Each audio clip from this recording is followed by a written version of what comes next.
Ration വിതരണം മാറുന്നു. കേന്ദ്ര സർക്കാരിന്റെ പുതിയ നടപടി. സംസ്ഥാനത്തെ എല്ലാ റേഷൻ കാർഡ് ഉടമകളും തന്നെ ശ്രദ്ധിച്ചിരിക്കണം. ഇനി പുതിയ റേഷൻ എല്ലാവർക്കും ലഭിക്കും. ഇതുമായി ബന്ധപ്പെട്ട വിശദ വിവരങ്ങളാണ് പങ്കുവയ്ക്കുന്നത്. വീഡിയോ അവസാനം വരെ കാണുക. പരമാവധി ആളുകളിലേക്ക് ഈ ഇൻഫർമേഷൻ ഒന്ന് ഷെയർ ചെയ്ത് എത്തിക്കുവാനും നിങ്ങൾ മറക്കരുത്. റേഷൻ കാർഡിന്റെ നിറമനുസരിച്ചുള്ള അരി വിതരണത്തിലാണ് കാര്യമായ മാറ്റങ്ങൾ വരുന്നത്.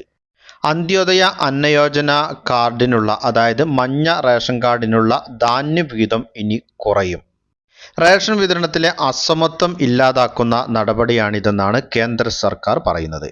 അംഗസംഖ്യ പരിഗണിക്കാതെ ഒരു കുടുംബത്തിന് 35 കിലോ അരിയാണ് ഇതുവരെ നൽകിയിരുന്നത്.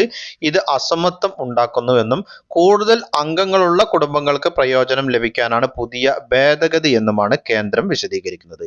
വ്യക്തികൾക്ക് നിശ്ചിത തൂക്കം നൽകുമ്പോൾ തുല്യത ഉറപ്പാക്കാനാകുമെന്നും കേന്ദ്രം വ്യക്തമാക്കി. ഇതുവരെ മഞ്ഞ റേഷൻ കാർഡ് ഉടമകൾക്ക് കുടുംബത്തിലെ അംഗസംഖ്യ പരിഗണിക്കാതെ 35 കിലോ അരിയാണ് ഓരോ മാസവും നൽകിയിരുന്നത്. എന്നാൽ അംഗസംഖ്യ പരിഗണിച്ച് ഒരംഗത്തിന് പ്രതിമാസം 7 കിലോ എന്ന അളവിൽ മാത്രം അരി വിതരണം ചെയ്യാനുള്ള ഭേദഗതിക്കാണ് കേന്ദ്ര സർക്കാർ ഒരുങ്ങിയിട്ടുള്ളത്. ഭേദഗതിയുടെ കരട് രേഖയിൽ പൊതുജനാഭിപ്രായം അറിയിക്കുവാനുള്ള സമയപരിധിയും അവസാനിച്ചു. ഏറ്റവും ദരിദ്രരായ കുടുംബങ്ങൾക്ക് വേണ്ടിയുള്ള അന്ത്യോദയ അന്നയോജന വഴി നൽകുന്ന ഭക്ഷ്യധാന്യത്തിന് നിയന്ത്രണം ഏർപ്പെടുത്താനാണ് സർക്കാർ ഒരുങ്ങുന്നത്. ഇതിനായി 2013 ഭക്ഷ്യഭദ്രതാ നിയമം ഭേദഗതി ചെയ്യാനാണ് നീക്കം. മഞ്ഞ കാർഡുള്ള കുടുംബത്തിൽ ഒരാൾക്കുള്ള ധാന്യം 7 കിലോ ആയി കുറയ്ക്കാനാണ് നിർദ്ദേശം. നിലവിൽ ഓരോ അന്ത്യോദയ കുടുംബത്തിനും അംഗങ്ങളുടെ എണ്ണം പരിഗണിക്കാതെ പ്രതിമാസം 35 കിലോ സൗജന്യ ഭക്ഷ്യധാന്യം നൽകുകയാണ്. പുതിയ ഭേദഗതി നടപ്പിലായാൽ ഈ രീതി മാറും. പകരം ഓരോ അംഗത്തിനും 7 കിലോഗ്രാം വീതമാണ് ലഭിക്കുക.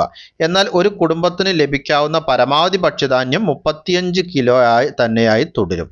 അതേസമയം നിയമ ഭേദഗതിയെ എതിർക്കുമെന്ന് പ്രതിപക്ഷ എംപിമാർ വ്യക്തമാക്കുകയും ചെയ്തിട്ടുണ്ട്.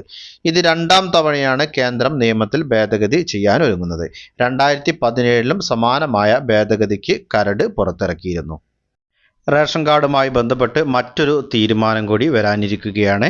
അതായത് മുൻഗണന റേഷൻ കാർഡ് അനുവദിക്കുന്നതിനുള്ള മാനദണ്ഡങ്ങളിലാണ് മാറ്റം വരുന്നത്. മാനദണ്ഡങ്ങൾ പുതുക്കി റിപ്പോർട്ട് നൽകാൻ ഭക്ഷ്യമന്ത്രി അനൂപ് ജേക്കബ് നിർദ്ദേശം നൽകിയിട്ടുണ്ട്. നിലവിലെ 2017 ഉത്തരവിൽ ഭേദഗതി വരുത്താനാണ് നീക്കം. 4 ചക്ര വാഹനം, വീടിന്റെ വിസ്തീർണം, ഭൂവിസ്തൃതി എന്നീ മാനദണ്ഡങ്ങളിൽ കാതലായ മാറ്റം ആവശ്യമുണ്ടോ എന്ന് പരിശോധിച്ച് മാറ്റങ്ങൾ വരുത്തുന്നതാണ്. കൂടാതെ ആദിവാസി ഗോത്രവർഗ ഉന്നതികളിൽ സഞ്ചരിക്കുന്ന റേഷൻ കട വഴി റേഷൻ ധാന്യം എത്തിച്ചു നൽകുന്ന പദ്ധതിയുടെ സാധ്യതാ റിപ്പോർട്ട് സമർപ്പിക്കാനും മന്ത്രി ആവശ്യപ്പെട്ടു കഴിഞ്ഞു.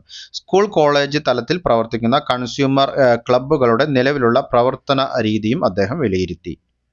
2017 ഉത്തരവ് പ്രകാരം 1000 ചതുരശ്ര അടിയിൽ കൂടുതൽ വിസ്തീർണമുള്ള വീടുള്ളവർ, 4 അതിലധികമോ ചക്രങ്ങളുള്ള വാഹനങ്ങളുള്ളവർ, കുടുംബത്തിൽ 1 ഏക്കറിലധികം ഭൂമിയുള്ളവർ എന്നിവർക്ക് മുൻഗണനാ റേഷൻ കാർഡിന് അർഹതയില്ല. എന്നാൽ ഈ മാനദണ്ഡങ്ങളിൽ മാറ്റം വരുത്തണമെന്ന ആവശ്യം ദീർഘകാലമായി ഉയർന്നിരുന്നു. 1000 ചതുരശ്ര അടിയിൽ കൂടുതൽ വിസ്തീർണമുള്ള വീടുള്ളവർ, 4 അതിലധികമോ ചക്രമുള്ള വാഹനങ്ങൾ ഉള്ളവർ. നിലവിലെ സാമൂഹിക സാഹചര്യത്തിൽ ഇവയൊന്നും തന്നെ ആഡംബരമല്ല. ഭിന്നശേഷിക്കാരായ കുടുംബങ്ങൾക്കായി 4 ചക്ര വാഹനം ഉപയോഗിക്കുന്നവരുണ്ട്. ഇക്കാര്യം ചൂണ്ടിക്കാട്ടിയാണ് മാനദണ്ഡങ്ങളിൽ മാറ്റം വരുത്തണമെന്ന ആവശ്യം മുന്നോട്ട് വയ്ക്കുന്നത്. പൊതുജനങ്ങളുടെ അറിവിലേക്കായി എല്ലാവരും തന്നെ ശ്രദ്ധിച്ചിരിക്കേണ്ട വളരെ പ്രധാനപ്പെട്ട അറിയിപ്പുകളുടെ വിശദ വിവരങ്ങളാണ് പങ്കുവച്ചത്. മറ്റുള്ളവരിലേക്കും ഈ ഇൻഫർമേഷൻ ഷെയർ ചെയ്തെത്തിക്കണം. നിങ്ങളുടെ അഭിപ്രായങ്ങളും നിർദ്ദേശങ്ങളും കമന്റിലൂടെ എഴുതി അറിയിക്കുക. പുതിയൊരു വീഡിയോയിൽ വീണ്ടും കണ്ടുമുട്ടാം. അതുവരേക്കും അനൂപ് സൈനിങ് ഓഫ്.